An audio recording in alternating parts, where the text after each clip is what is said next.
E aí galera, beleza?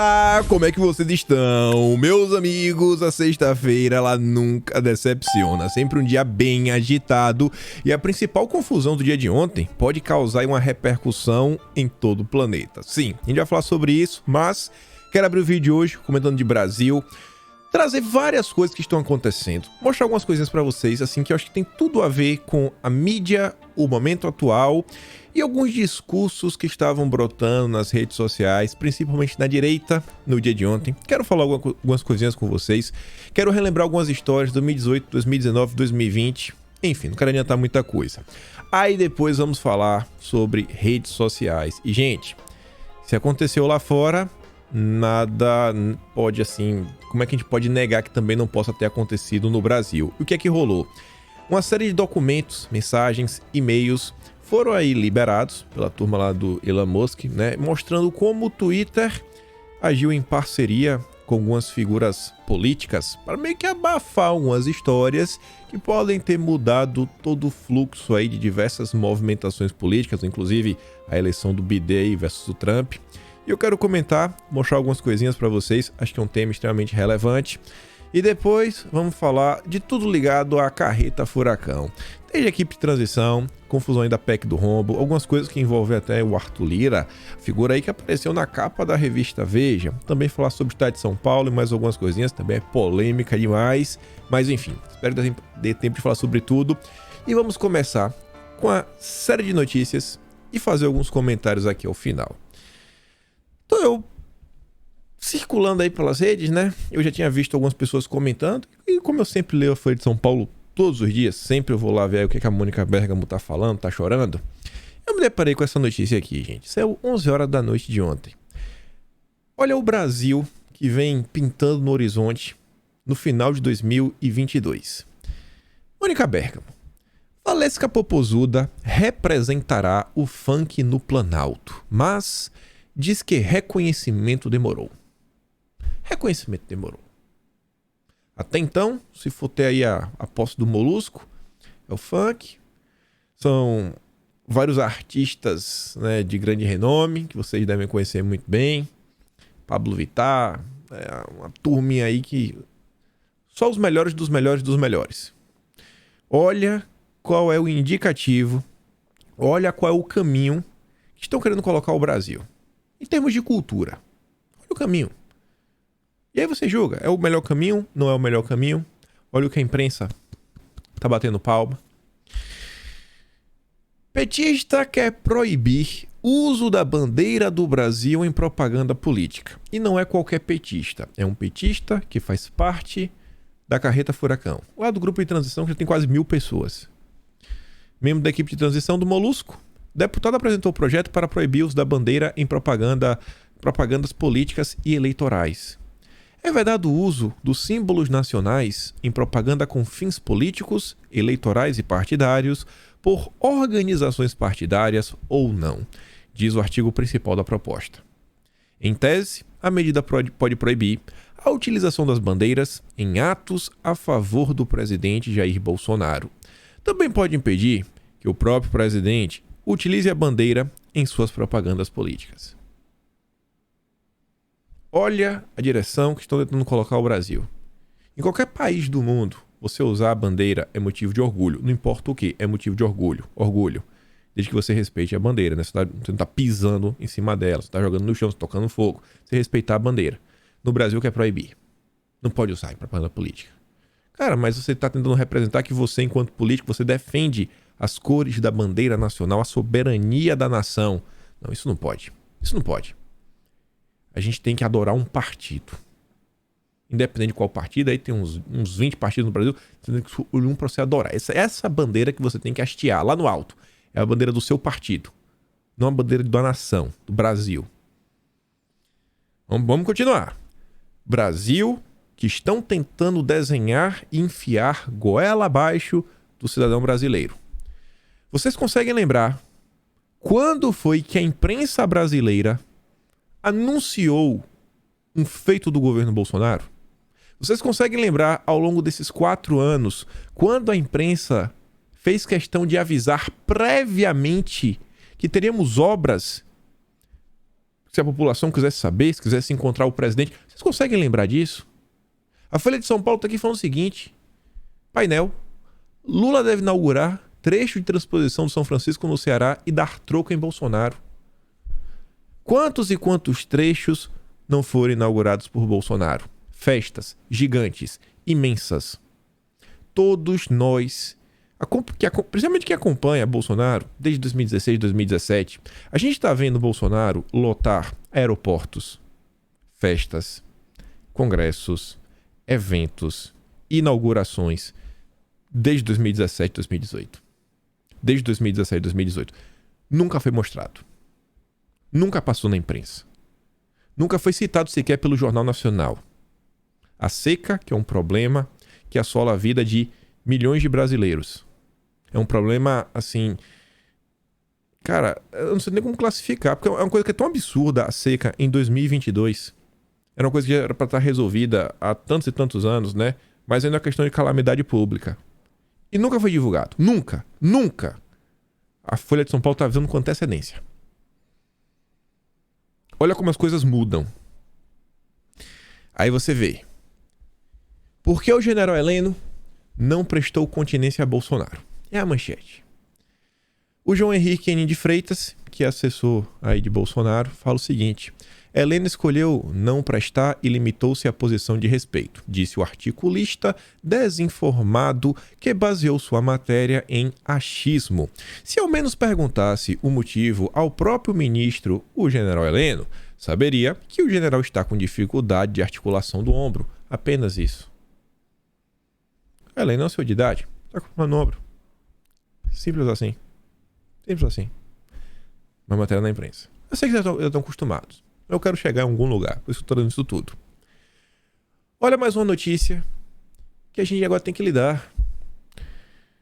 Uma instituição que vem sendo aí... vem aparecendo nos noticiários, nos holofotes, nas palavras da população, né? Tá em todas no momento. As forças, isso é inegável. Não vou entrar nesse mérito nem nada. Mas veja só como são as coisas. O governo Bolsonaro chegou... Se tratando de cargos comissionados, removeu dezenas de milhares. Sim, dezenas de milhares. Se não me engano, foi quase 100 mil cargos comissionados. Não, foi um pouco menos que isso. Removeu. Falam ainda que foi uma espécie de mini-reforma administrativa. A gente pode até entrar no mérito. Pô, será que deveria ter feito isso? Não deveria. Mas era melhor ter colocado, inchado o Estado. Né? Ia gastar muito mais, mas ter um monte de mão de obra para fazer isso, fazer aquilo outro, etc. Tudo mais, blá, blá, blá. Mas tinha gente para colocar nesses cargos também. Então é discussão grande. Mas independente disso, foi um governo que... Vamos reduzir aqui os cargos. Vamos tentar enxugar o governo. E um governo que valorizou diversos setores. Foi um governo técnico que nós vimos em funções-chave no país, como os ministérios. Pela primeira vez, acho que na história do Brasil, pessoas sem filiação partidária. Não eram de nenhum partido. Apenas pessoas que tinham uma capacidade técnica comprovada, assumindo pastas que iriam ditar o futuro do Brasil. Isso nunca aconteceu. Nunca aconteceu. Em paralelo a isso, Bolsonaro trouxe 8 mil militares para dentro do governo, da ativa e da reserva. Segundo dia seguido que está aparecendo aqui a atualização do aplicativozinho que eu uso para baixar umas coisas. Aí você vê como são as coisas, né? E aí, a notícia que sai no Lauro Jardim é falando o seguinte, que a transição discute o que fazer com os 8 mil militares nomeados no governo Bolsonaro. Aí fala que na equipe de transição, não é qualquer equipe, é um grupo dentro da carreta furacão que já está se autodenominando centro de governo. Ou seja, né, a cúpula, os melhores dos melhores. Integrada por Jacques Wagner, José Guimarães, esse é famoso, Lindenberg Farias, Márcio Macedo e Reginaldo Lopes. Há uma discussão importante na mesa. O que fazer com os cerca de 8 mil militares que durante o governo Bolsonaro foram nomeados para cargos comissionados que antes eram ocupados por civis? Serão exonerados, como aliás Lula prometeu na campanha. A maioria vai voltar aos quartéis e o restante irá para casa, pois são da reserva. Beleza. Mas em que velocidade isso deve ser feito? Bom, este é o nó, dado que a questão militar se tornou um fator de contornos delicados. Dentro da equipe de transição, há quem defenda que Lula deve mandar, já no primeiro dia, publicar no Diário Oficial uma lista grande de exonerações de militares. Não se tem um número fechado. Na relação, todos os que foram nomeados para trabalhar no Palácio do Planalto. Aí depois a matéria fala o seguinte: por outro lado, tem gente que fala que tem que ser aos poucos, para não acontecer uma espécie de apagão. E aí você acabar demitindo tanta gente que a pasta onde a pessoa trabalha pare de funcionar. Às vezes é um funcionário extremamente importante, que sabe como é que funciona, os meandros aí da administração pública, você não pode nomear. Então vai aos poucos para não paralisar o país. Vai ser certo. Vai mandar todo mundo embora. Não vai ter vez. É um governo onde nomes técnicos, nomes oriundos das Forças Armadas, não terão destaque. Não terão destaque. Essa notícia é só mais um complemento do que conversamos também ao longo de toda a semana. Transição quer fim do porte de trânsito dos CACs e barrar 9mm. Não vai ter. Não vai ter. Não precisa. É desnecessário. Enfim. Precisa comentar alguma coisa? Teve algum governo, desde a redemocratização, que trabalhou tanto para a população ter o direito de ter uma ferramenta para se defender? Desde 1985, teve algum governo nesse âmbito que se preocupou tanto com essa situação? Independente se você chegou aqui a esse vídeo, às vezes você, nunca vi esse menino de bigode. Sou meio isentão, de esquerda, etc. Não tô aqui, tô vendo umas notícias. Você consegue lembrar um governo que lidou tanto, que tantas e tantas vezes apareceram esse tipo de notícias nos jornais? Um governo que valorizava a polícia, acima de tudo, que inclusive a imprensa reclamava dessa situação, que isso, que aquilo outro, os direitos humanos e tudo mais, que a polícia era truculenta, um governo que foi acusado de favorecer demais as polícias, que não, é dinheiro e orçamento, são contratações, etc., e outras coisas que também englobam a segurança pública, está sendo deixada de lado. Mas você vê, esse é o cenário que está pintando no horizonte. Aí você vê mais uma vez a imprensa fazendo o que ela nunca fez. Eu nunca tinha escutado a imprensa falar de indígenas bolsonaristas. Eu já tinha escutado a imprensa falar de indígenas da tribo Munduruku, Chavante, né, outras denominações. Eu não sei que tribo é essa, bolsonarista. Eu não sei. Até então, quando eu ouvia, não, é um indígena aqui, representante da APIB, né, porque aí já é associação, aí é ONG. Mas indígena bolsonarista eu nunca vi. O consórcio não aceita a oposição de jeito nenhum. Agora até os índios, que sempre foram amados, valorizados, apontados como os povos originários desta nação, agora eles estão sendo divididos entre o bem e o mal. E obviamente o mal é o bolsonarista. Esses, se duvidar, sequer merecem ser chamados de índios. Capaz de ter aí, né, agora uma nova lei.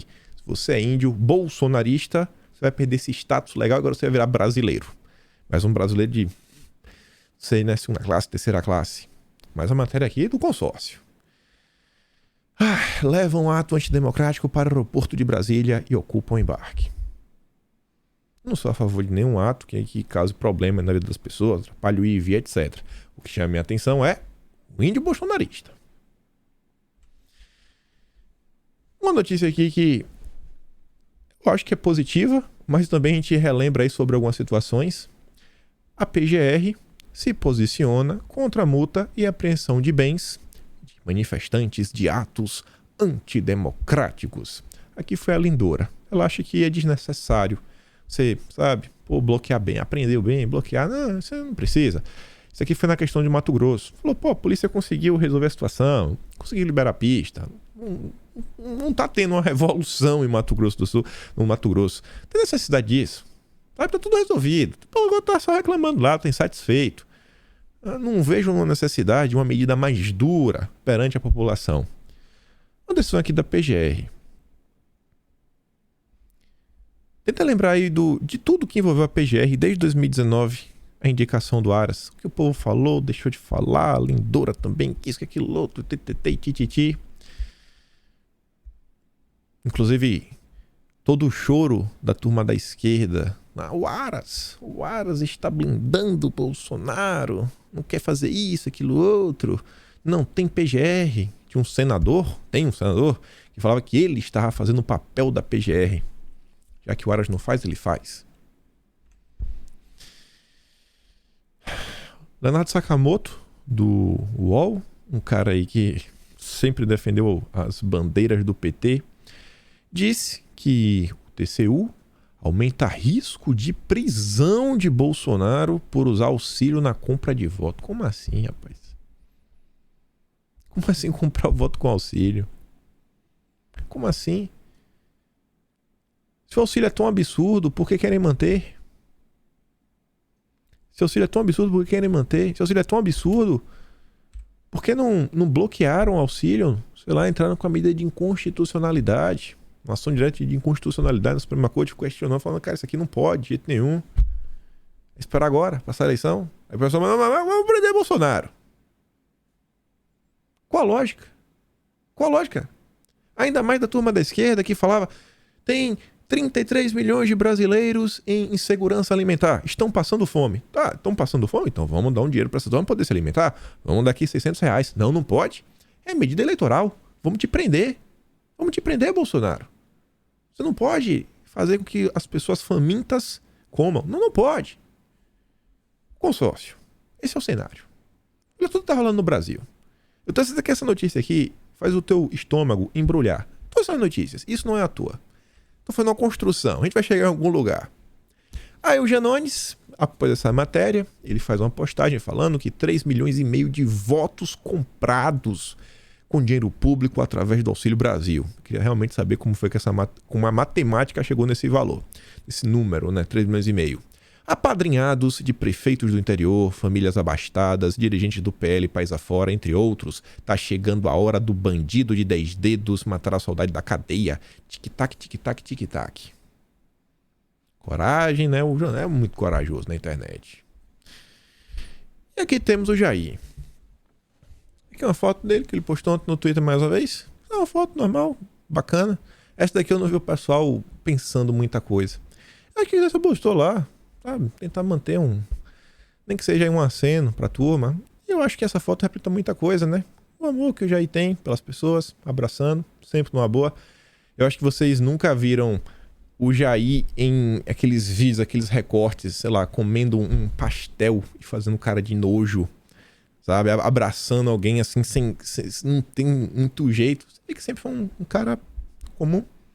Um dia sentava, conversava, aprontava. Uma pessoa comum. Bandeira do Brasil, boné verde e amarelo, Bolsonaro, gravado por um celular. Nem uma câmera profissional ao longo desses 4 anos a gente tinha, ao lado do Jair. E aí, eu tinha visto essa postagem aqui do Fábio Van Garten, e agora comentar várias coisas. O Van Garten falou o seguinte, é Neymar e mais 10. É Bolsonaro e mais ninguém. Eu tenho muito a concordar, principalmente com essa segunda frase. E, pessoal, nos últimos dias, muita coisa está acontecendo. Muita coisa está acontecendo. Muita coisa está acontecendo. Todo mundo tenta criar uma história, todo mundo tenta vender uma notícia, mas no final do dia, na minha concepção, pelo menos, eu acho que é uma parte das pessoas que eu tenho minhas fontes privilegiadas, não sabem de nada. Está provado aí com tudo que está rolando até o momento. E eu não tô aqui falando assim, não, acabou. Não, longe disso. Tá todo mundo querendo bater o martelo sobre o que vai acontecer. Qual o desfecho das coisas. Eu não sei. Eu não sei qual o desfecho das coisas. Mas tá todo mundo aí querendo bater o martelo. Não vai acontecer isso. Vai acontecer aquilo outro. E todo dia é isso.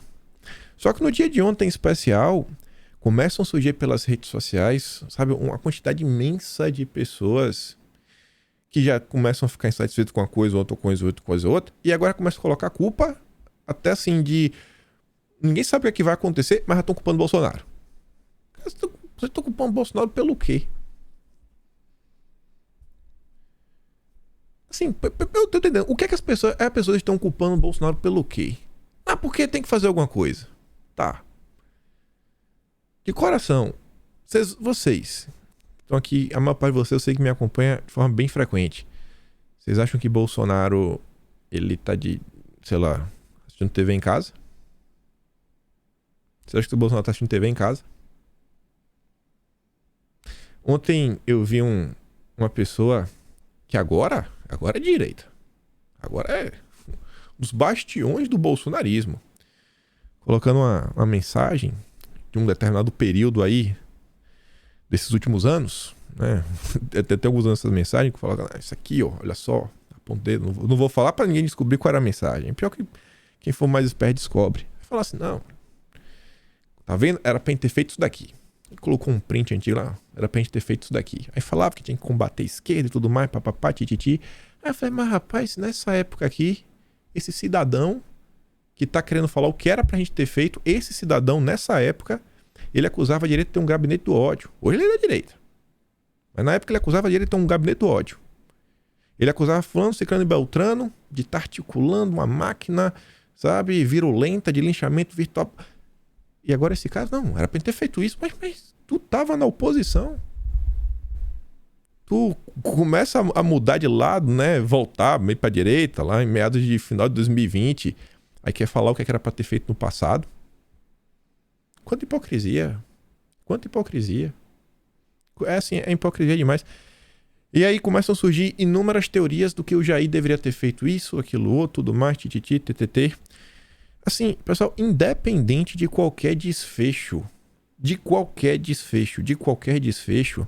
eu acho que a direita, ela precisa, eu acho assim com um pouco de propriedade, olhar pra trás, tentar entender onde ela poderia ter feito melhor para começar a fazer agora, independente do cenário.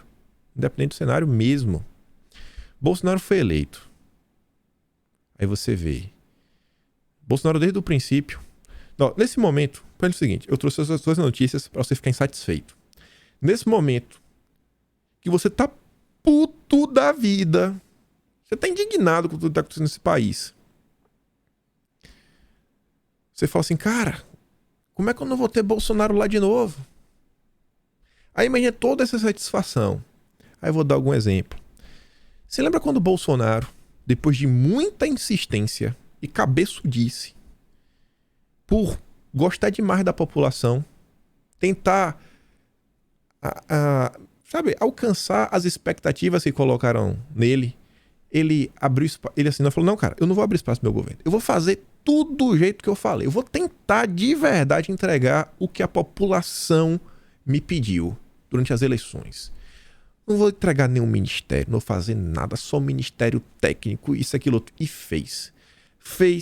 Segurou o ano de 2019 inteiro, só porrada.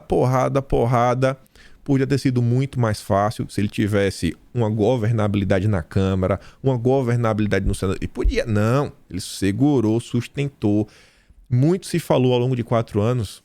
Algumas matérias falam o seguinte, que era o primeiro governo que não tinha nenhum senador. Não tinha nenhum senador em ministério para fazer uma ponte aí, né, com o Senado, tentar articular. Não tinha ninguém. E ele segurou. Aí em 2020, quando já não dava mais, que já tava um caos o país, que a gente vivia uma pandemia, aí Bolsonaro... Não, peraí. Calma. Tem alguns ministérios aqui que eles são mais políticos. E mesmo sendo mais político, até um pouco mais técnico, independente, eu vou colocar um nome, que independente do nome, o cara tem que entregar. Eu não vou entregar de porteira fechada, faz o que tu quiser. Não, peraí. Tá aqui, né? Vamos montar uma base de pessoas pra gente articular, conversar. Mas não é algazarra. Não vai fazer o que você quiser.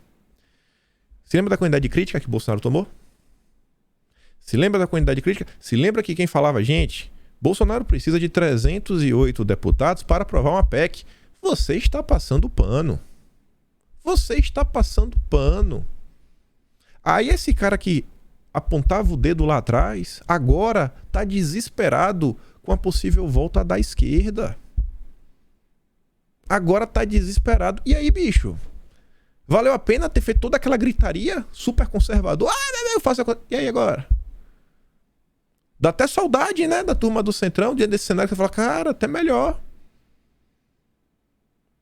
Bolsonaro foi eleito e você fala, quem que Bolsonaro teria para indicar para os mais diversos cargos que no fim do dia a pessoa tem que ser técnica? Sim, com certeza. Mas não basta só ser técnico, ser um conhecedor dos mecanismos da pasta, né, do ministério como um todo. Tem que ser uma pessoa também de confiança, uma pessoa mais à direita.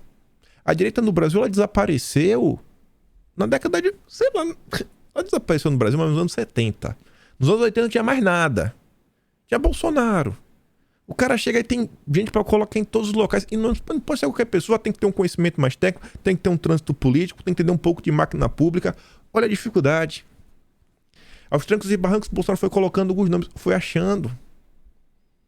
E qualquer nome que não era, não é direita demais, não é isso, não é aquilo outro, era porrada. Era porrada. Era porrada aqui, era porrada colar. Aí foi uma... Hoje tem uma renca de galera que quer ensinar o padre a rezar a missa, fica na internet soltando as mais diversas informações com base em eu tenho fonte, eu tenho isso, tenho aquilo, blá, blá. E na primeira oportunidade que tinha, não, sou jornalista, não sou bolsonarista, não sou. Aí era bonito. Aí batia no peito, né? Não, sou direito, não sou bolsonarista. Cara, tanto faz, eu não tô nem como a imprensa me chama. Eu gosto do Jair, eu gosto mesmo, gosto dele. Eu acho que ele fez uma coisa que, meu Deus do céu, que Bolsonaro conseguiu fazer é algo histórico.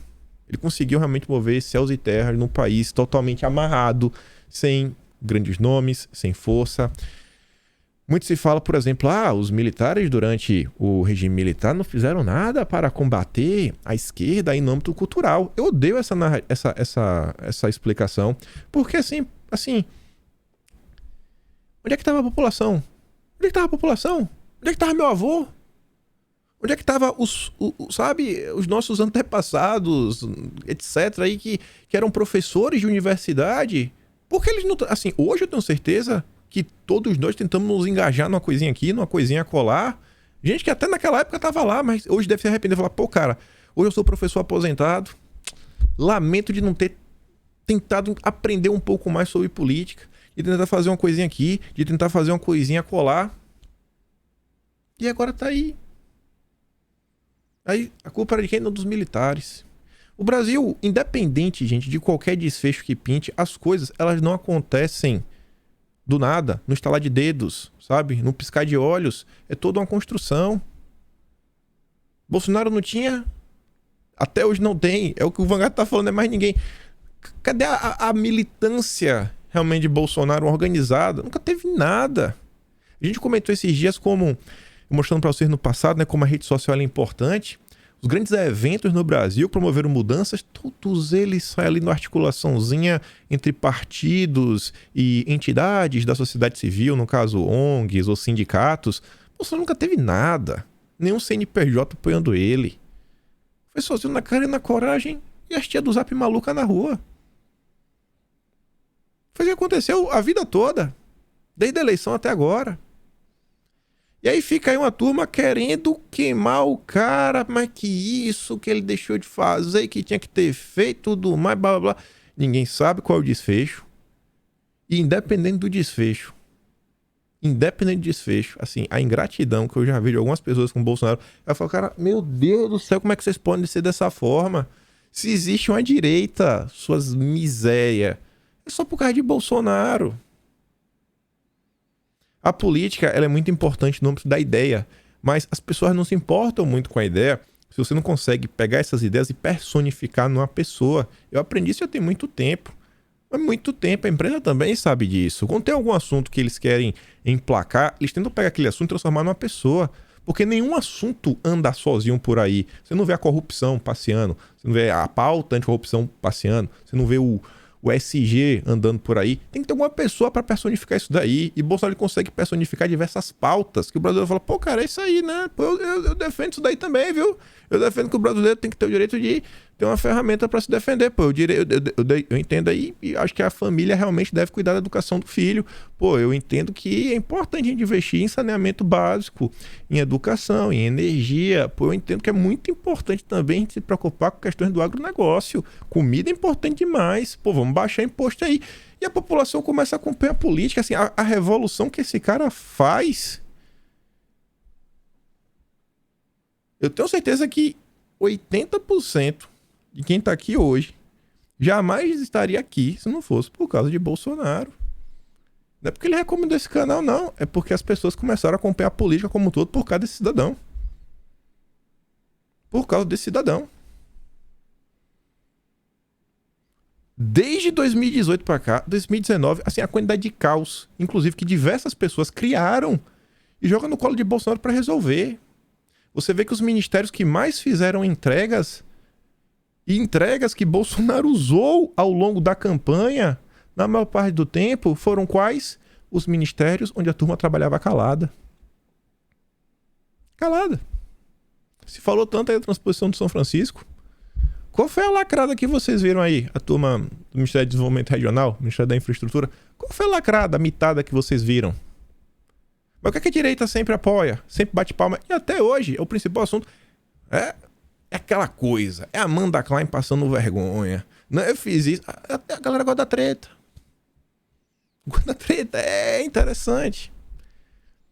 Eu tenho certeza que a maioria de vocês não é muito chegada em treta. Porque a gente tá falando aqui, às vezes, de uns assuntos tão específicos, mas tão específicos. A disputa pela comissão que vai ser decidida após a presidência da Câmara. Em 2020 a gente tava falando dos cargos da mesa diretora, o que faz o segundo secretário. Cara, quem tá interessado nisso? Só os malucos igual a vocês. E eu que tô aqui. Mas quando você olha pro Brasil até hoje, o que é que realmente engaja? É o discurso forte, duro. Olha o que a quantidade de pessoas, meu Deus, lelé, que a direita deu espaço. Só tem um nome que eu realmente assim olho e que me dá uma dor. Que eu falei, cara, como as pessoas, durante todo esse tempo, mostrando e ainda assim a turma deu espaço. Que foi o Roberto Jefferson. O que o PTB fez na figura desse cara, o caos criado desde 2020, pensando em todas as ações, passando pelos 300, as denúncias e mais denúncias graves, que no final do dia é muita fala e não tem um poder de ação na mão, até que a coisa realmente faça sentido. Não, beleza, tem aqui um assunto, vamos tomar uma ação real. Não, aí criava o carro Bolsonaro, me salva, faz isso, faz aquilo outro. Aí lá vai Bolsonaro. Aí vem crise entre os poderes e tudo mais. Quantas confusões realmente surgiram por conta de Bolsonaro? Não é que o cara tá sozinho, não. O cara tá às vezes contra todo mundo. É complicado. Sabe? Isso me dói. Quando eu vejo a turma falar de Jair, me dói. Não contem comigo pra falar do Jair. Contem comigo aí pra passar os próximos anos, independente de qualquer desfecho, de qualquer cenário que se desenhar. Eu quero estar aqui pra falar do Jair, né? Enquanto presidente, continuar comentando do governo dele. Isso é o que eu mais espero. E se não for, eu vou estar aqui pra relembrar quem foi Bolsonaro durante 4 anos. Eu vou ficar. E os feitos, e a direita, e como as coisas se deram. Catalogar as coisas. Eu tenho muita coisa salva. Já tem meia hora de vídeo. Já vi que você vai fazer isso aqui e o Twitter. Mas reflitam, gente. Muita coisa aconteceu. Mas muita coisa aconteceu. A gente não chegou aqui de qualquer jeito. Em toda essa treta, tudo que tá acontecendo. Aí fica meio muita gente na rede social. Não vou me calar, não vou isso. Aí fala um monte de coisa. Assim, o mundo é injusto demais. Demais. Tem coisa que a gente queria falar e infelizmente não pode. Tem de monte. Então assim, não adianta ficar às vezes só gritando algum termo de alguns temas, se não tem ainda os meios de ação. Pensa, reflete. Tenta não criar mais confusão, porque no fim do dia, a única pessoa que eu vi realmente resolver alguma coisa em 4 anos e promover algum tipo de mudança real, estrutural, foi Bolsonaro.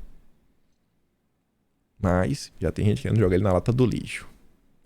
Essa galera, pra mim, não vale nada. E vamos falar da confusão internacional. Me perdoem, mas... Me perdoem. Sabe, Nossa. O que o pessoal às vezes fala de Bolsonaro, isso é um absurdo.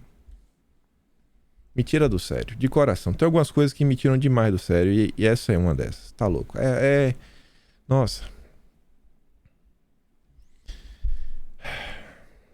Mas enfim. Que Deus proteja o Jair. Nossa. É doloroso ver algumas coisas que acontecem com esse cara. 4 anos. Foi facada. E apanha da mídia. Todo santo dia. Os cacel que fizeram na vida dele, da família dele. E apanhou. Dia sim, dia também. E quando vocês for falar, rapaz, o cara às vezes mal dorme. Mal dorme. Faz uma coisa, faz outra. Você fala, bicho. E só apanha de todos os lados. Ah, aquele Pedro ter feito isso, fez aquilo outro. Vamos falar da treta internacional. Comentamos aí nos últimos dias que num país vermelhinho tá rolando protestos. E aí a gente comentou que da Apple, né? Tem aí, é um sistema bem mais fechado. E aí o AirDrop, que é um aplicativo que era utilizado para trocar dados entre as pessoas, estavam usando para se comunicar, etc. Foi desabilitado. Aí o Tim Cook, que é o CEO aí da Apple, né? O cara que tá o manda-chuva da empresa, foi questionado aí pela repórter da Fox News, algumas coisas ligadas a este país, ao que está acontecendo na rua. E ele ignorou todos os questionamentos e só passou andando. Aqui estão algumas perguntas, né? Pergunta, cara, e aí, você apoia o direito das pessoas protestarem? Ele ficou em silêncio. Aí, pô, você tem alguma reação aí? Pô, é o que está acontecendo com a turma, né? A resposta que o governo vem aplicando à população? Silêncio. Você se arrepende de restringir o AirDrop para as pessoas, né? Silêncio.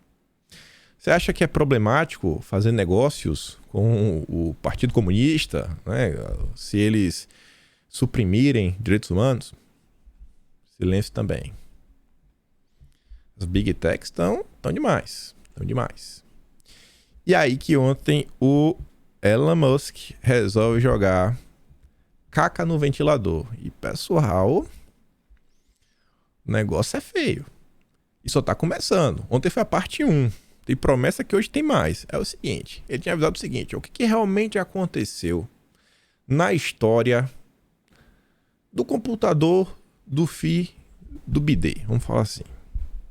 Aí, um cara compilou várias mensagens, que foi o Matt Taibbi, e aí o Elon Musk falou, aqui vamos nós, comendo a pipoquinha. O que foi que rolou? Aí o cara diz, os arquivos do Twitter. E aí eu traduzi todo, né? Aqui tá a tradução do Google. Então, quem quiser ler em inglês na íntegra o que ele falou, tem uma palavra que no inglês... Aqui tá a tradução do Google só pra gente entender aqui o processo, mais ou menos, o que tá sendo denunciado. Aí ele fala o seguinte, os arquivos do Twitter. Ele fala assim, né? Arquivo do Twitter. O que você está prestes a ler é a primeira parte de uma série baseada em milhares de documentos internos obtidos por fontes no Twitter. Primeira parte de uma série. Os arquivos do Twitter contam uma história incrível. De dentro de uma das maiores e mais influentes plataformas de mídia social do mundo, é um conto frankensteiniano de um mecanismo construído pelo homem que cresceu sob o controle de seu projetista. O Twitter, em sua concepção, foi uma ferramenta brilhante para possibilitar a comunicação instantânea de massa, tornando possível pela primeira vez uma verdadeira conversa global em tempo real. Em uma concepção inicial, o Twitter mais do que cumpriu sua declaração de missão, dando às pessoas o poder de criar e compartilhar ideias e informações instantaneamente sem barreiras. Foi revolucionário. E aqui já começa a treta.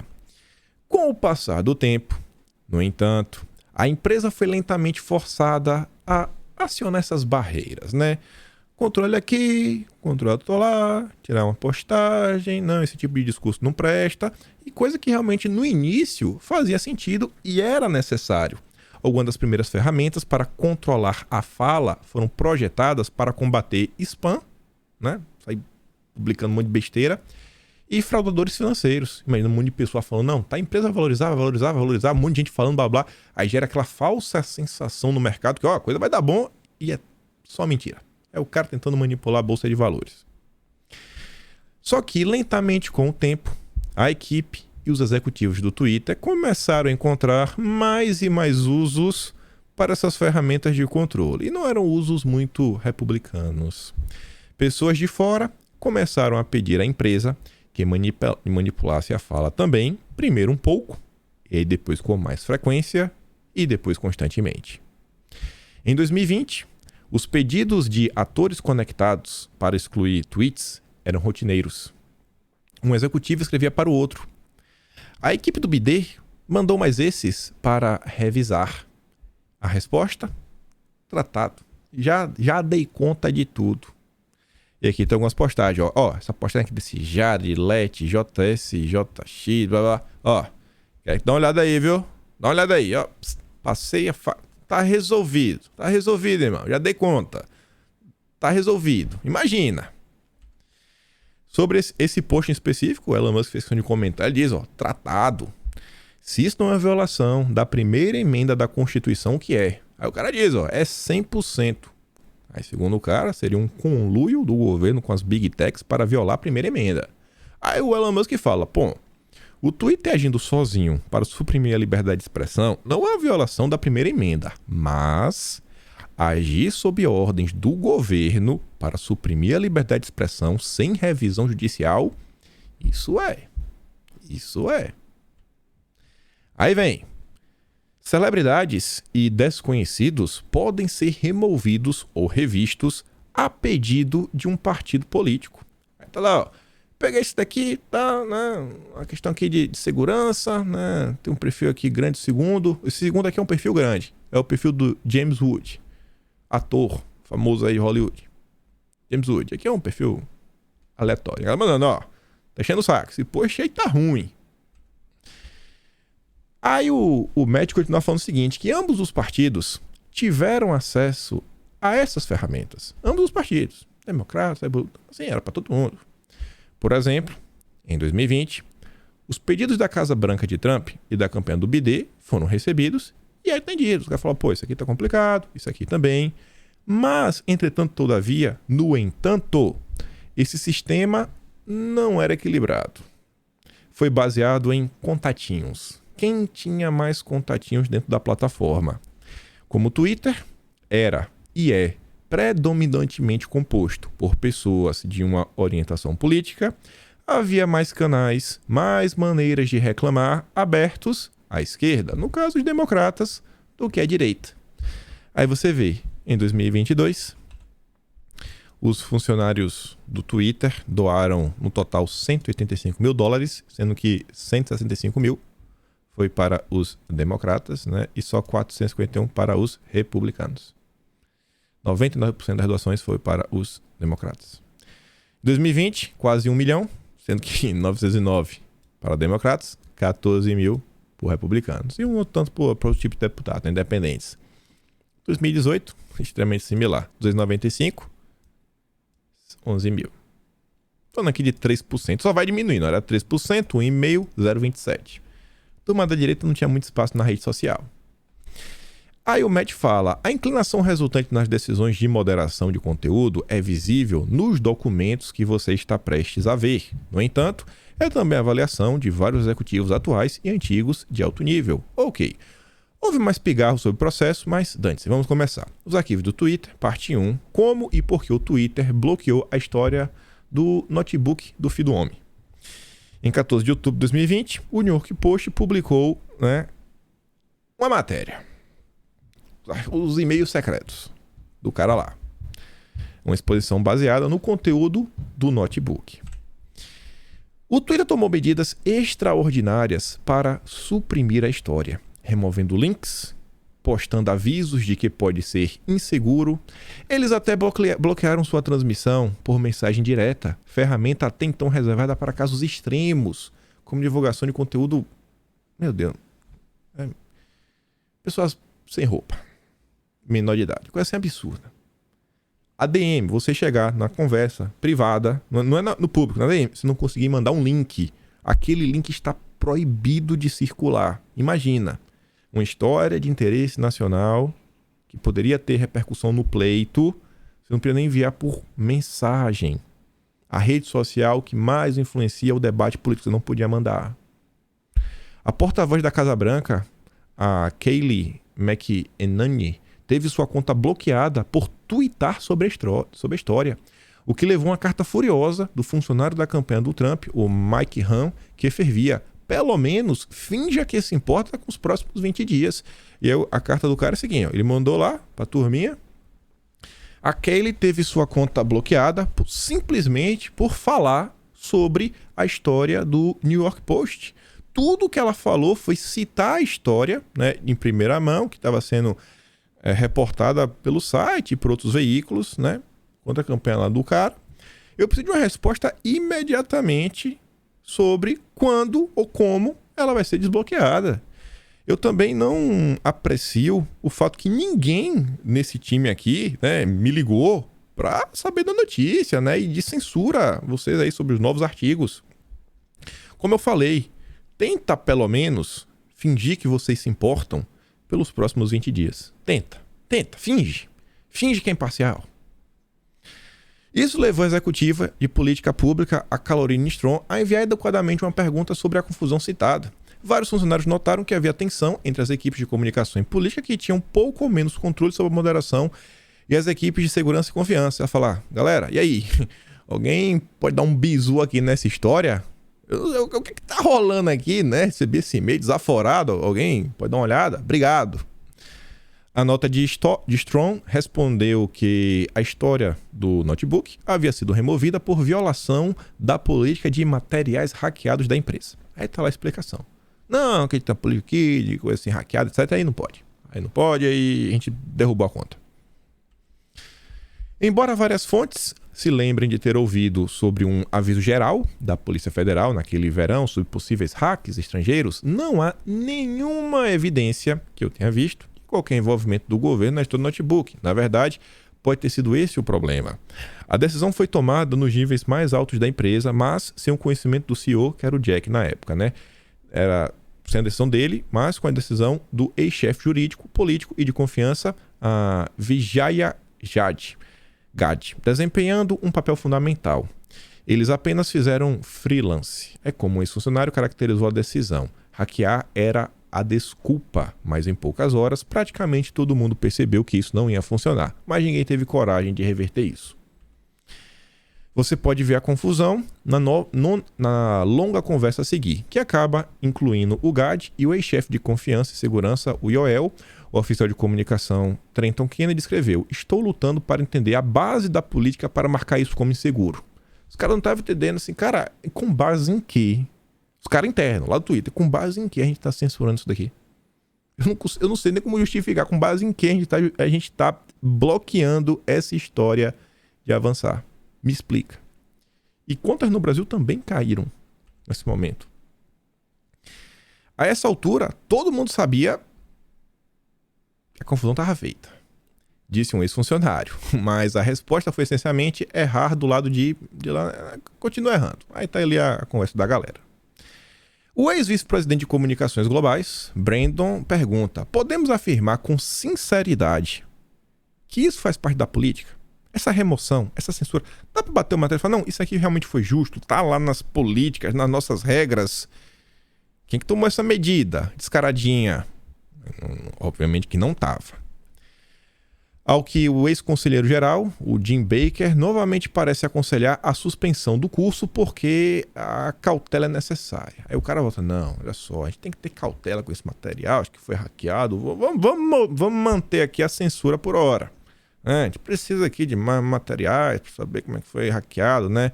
Assim, para saber se realmente foi hackeado ou não. Mas nesse estágio, entretanto, é razoável, né, manter as medidas. Temos que ser precavidos, né, seguros do que estamos fazendo. Um problema fundamental com a empresa de tecnologia e moderação: muitas pessoas encarregadas do discurso sabem e se importam pouco com o discurso e precisam ouvir o básico de pessoas de fora, a saber. Em uma troca bem-humorada, no primeiro dia, a congressista democrata Ro Khanna procurou o Gadde, que era o cara lá da questão jurídica, para gentilmente sugerir que ela ligasse para falar sobre o discurso de reação. Khanna foi a única autoridade democrata que encontrei nos arquivos que expressou preocupação. Ou seja, a única política meio que de esquerda que estava preocupada com a censura. Falou, pô, ó, isso daí tá parecendo uma reviravolta, né? Eu vou ficar feliz aí se a gente poder bater um papo. Tá meio estranho essas medidas aí que o Twitter tá tomando. Falando com o vice-presidente da questão jurídica. O Gade responde rapidamente, mergulhando imediatamente nas ervas daninhas da política do Twitter, sem saber que Khan está mais preocupada com a declaração dos direitos. Ele deixa lá a mensagem, não, olha só, tudo bem, a gente tá fazendo isso daqui para as políticas e tal. Ele tenta usar os argumentos que levaram à censura. Só que aí a deputada fala, pô, primeira emenda dos Estados Unidos, as pessoas têm que poder falar, né? Estão protegidas pela lei, a liberdade de expressão está sendo vilipendiada, isso é um problema. É a primeira emenda da Constituição americana, cara. E ela vai lá e diz, Khan tenta redirecionar a conversa para a primeira emenda, cuja menção é difícil de encontrar nos arquivos. Ninguém quer saber de liberdade na Big Tech, quer saber de controle. Em um dia, a chefe de políticas públicas, a Lauren, recebe uma carta relatório medonho de Carl Zabor, da empresa de pesquisa NetChoice, que havia pesquisado 12 membros do Congresso, 9 republicanos, 3 democratas, do Comitê Judiciário da campanha para republicanos, escritório de Judge Shu. E aí tá falando o seguinte, que a turma, ela falou, ó, a NetChoice informa que o Twitter, que um banho de sangue aguarda as próximas audiências de Hill, com membros dizendo que é um ponto de inflexão, reclamando que a tecnologia cresceu tanto que eles não podem nem mesmo se regular, então o governo precisa intervir. A história ficou tão feia que os congressistas falaram, bicho, a gente vai ter que atuar, a gente vai ter que acionar aí as agências reguladoras, a gente vai ter que chamar a turma aqui para uma audiência na Câmara, né? Vamos bater um papo, porque tá passando por cima de todas as prerrogativas e que uma empresa de tecnologia deveria ter. Vocês estão influenciando não só no debate público, mas na eleição desse país. Em tese, a maior democracia do mundo.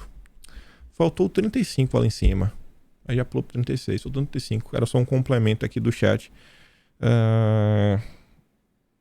Era um complemento falando, cara, a coisa tá muito feia. Eu lembro isso aqui, falando que a coisa tá muito feia aqui. Possivelmente eles vão ser convidados para prestar esclarecimentos lá na Câmara. Os arquivos do Twitter continuavam. A primeira emenda não é absoluta. A carta de Zabor contém passagens assustadoras que transmitem as atitudes dos legisladores democratas. Eles querem mais moderação. E quanto à declaração de direitos, não é absoluta. Aí essa carta é interessante. Quando você lê aqui, em síntese, os caras estão falando que o grande problema é assim, ó. Se a companhia moderasse mais, tivesse mais moderação, mais controle do discurso, os conservadores não ia nem sequer pensar em usar a rede social para desinformação, misinformação, outra coisa. Ou seja, você sabe o que é. Tudo que vocês fazem é classificado de mentira. A maior parte do tempo é fake news, blá blá blá. Ou seja, se sair cortando tudo e realmente controlar o que pode ser dito ou não, a turma não vai nem se dar o trabalho de postar, porque sabe que vai perder a conta. Sabe que vai ser banido das redes sociais. Pra turma da esquerda realmente no fim tem que atochar. Não aperta, vai, miséria.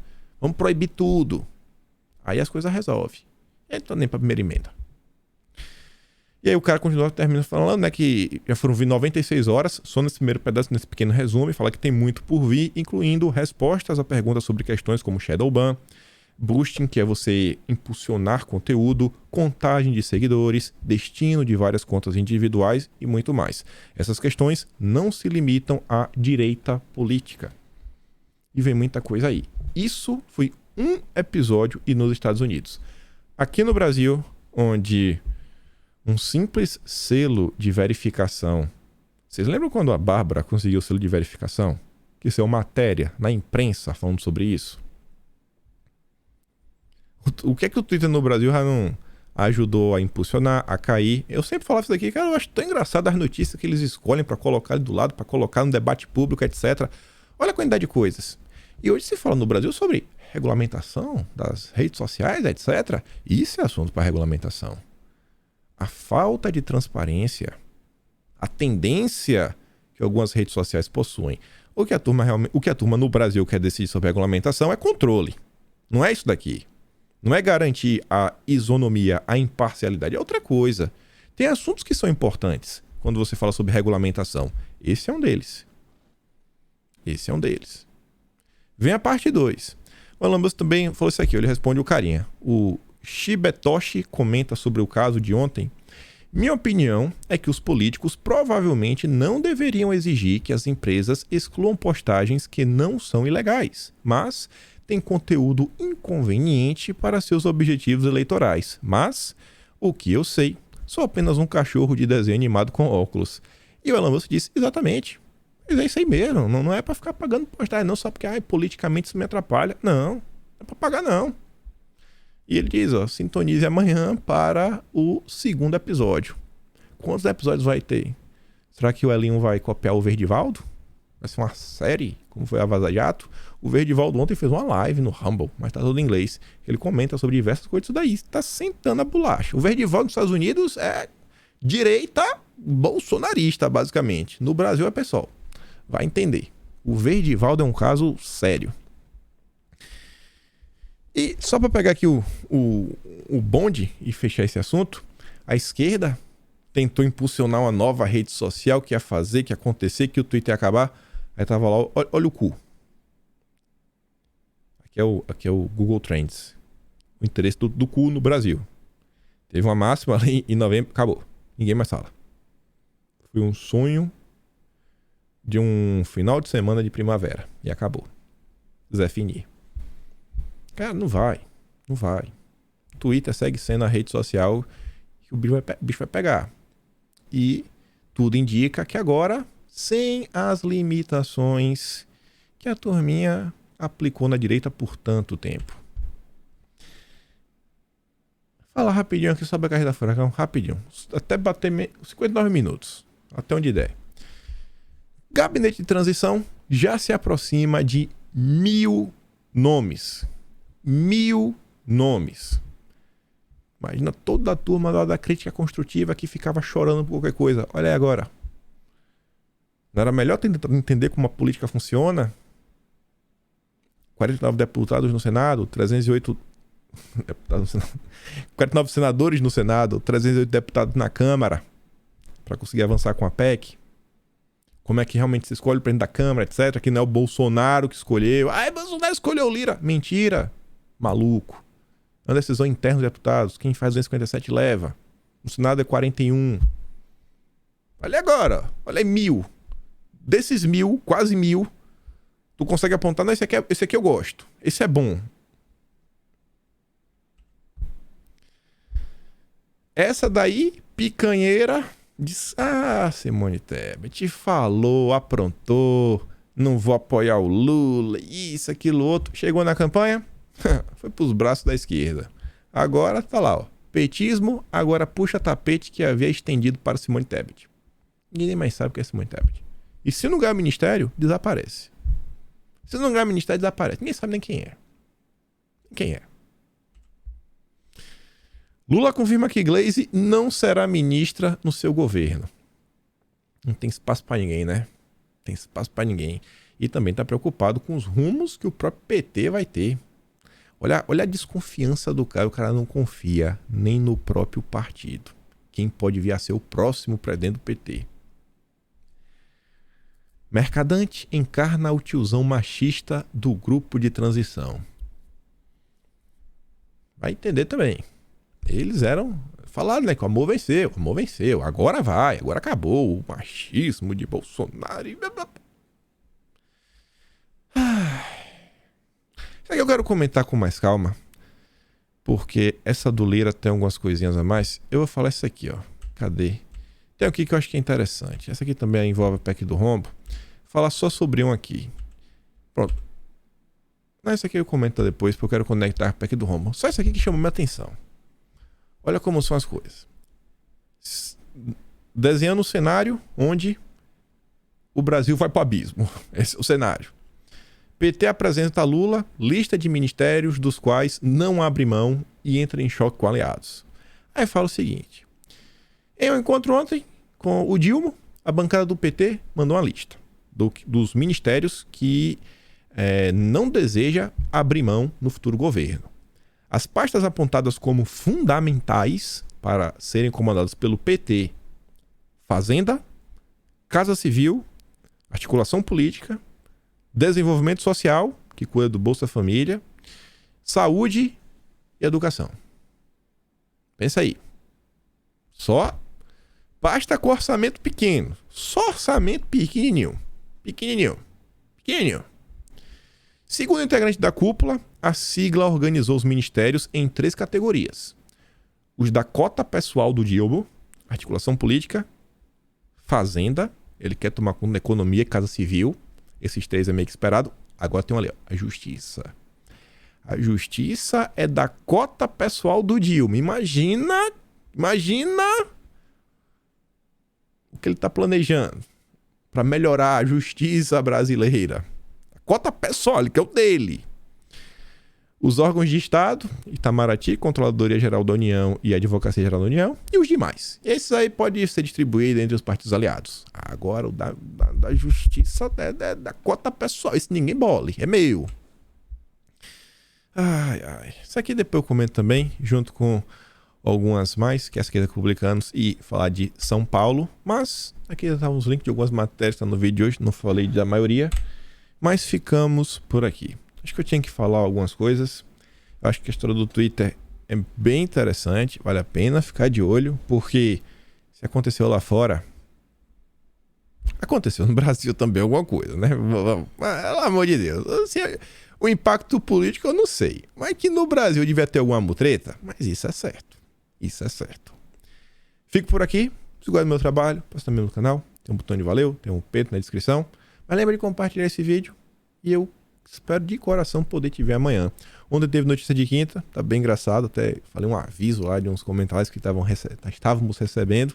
É o primeiro link da descrição. E é isso, gente. Aquele grande beijo, abraço, tamo juntos. Valeu, meus amigos. Fui.